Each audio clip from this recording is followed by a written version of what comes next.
28 years. That's how long one of NASCAR's most sacred pieces of asphalt sat silent, forgotten, left to rot while the sport chased bigger stadiums and bigger paydays.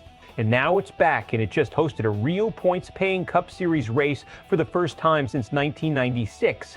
This isn't nostalgia marketing. This is NASCAR admitting it lost something it can never fully get back. North Wilkesboro Speedway just ran a Cup Series points race, first one since September 1996.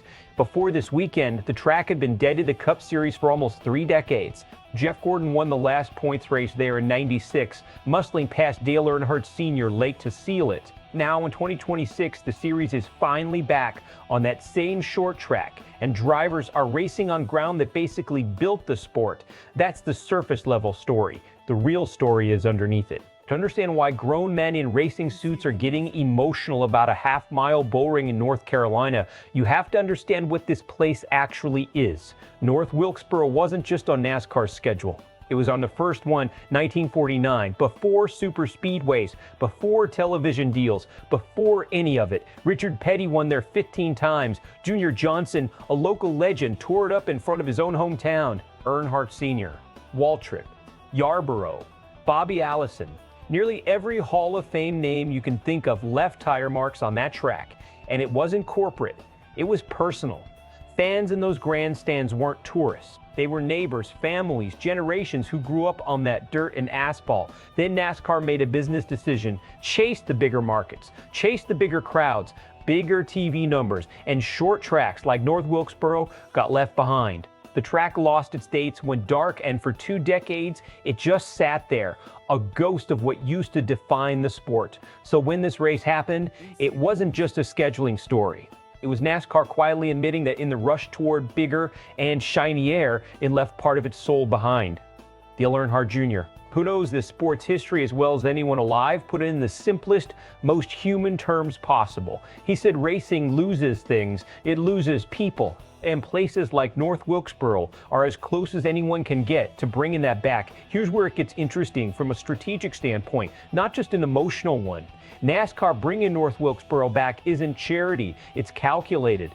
The sport has been years trying to solve a real problem. Modern intermediate tracks producing flat, predictable racing that fans complain about constantly. Short tracks like North Wilkesboro force tighter racing, more contact, more chaos. That's good television.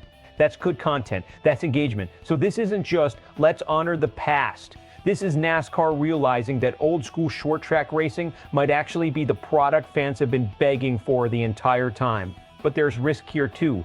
North Wilkesboro is small, it's rough. It doesn't have the modern infrastructure of a Charlotte or a Vegas. Squeezing a full Cup weekend into that footprint is a logistical challenge. Parking, sightlines, hospitality, all of it. If the on-track product doesn't deliver drama, NASCAR risks turning a heartfelt tribute into a one-and-done stunt instead of a permanent fixture. The other risk is pressure. When you bring back a track carrying this much weight, this much history, this much emotional investment from legends like Dale Jr., the racing itself has to earn it. A dud of a race here doesn't just disappoint fans, it undercuts the entire narrative NASCAR built around this comeback. So is this smart or risky? Honestly, both. It's a smart bet on nostalgia converting into ratings and ticket sales, but it's a risky bet if the product on track doesn't match the emotion off it. Longtime fans are treating this like a homecoming. For people who grew up watching Petty, Earnhardt, and Junior Johnson battle on that exact surface, this is as close to time travel as motorsports gets. Younger fans are reacting differently, curiosity mixed with confusion. Many are seeing this track for the first time and starting to understand why the old school NASCAR crowd gets so protective over short track racing. Media reaction has leaned heavily into the sentimental angle, with plenty of outlets framing this as NASCAR reconnecting with its roots. But there's also a sharper, more skeptical take floating around. Some analysts questioning whether this is a genuine long-term commitment or just a well-timed nostalgia play designed to generate buzz for one big weekend. That contrast, pure emotion on one side, business skepticism on the other, is exactly what's fueling the conversation right now. Best case scenario, North Wilkesboro delivers chaotic, physical, edge-of-your-seat racing. Ratings spike. Fans demand it become a permanent annual stop. NASCAR leans further into short track revivals, and this becomes the blueprint for saving other historic venues from the same fate.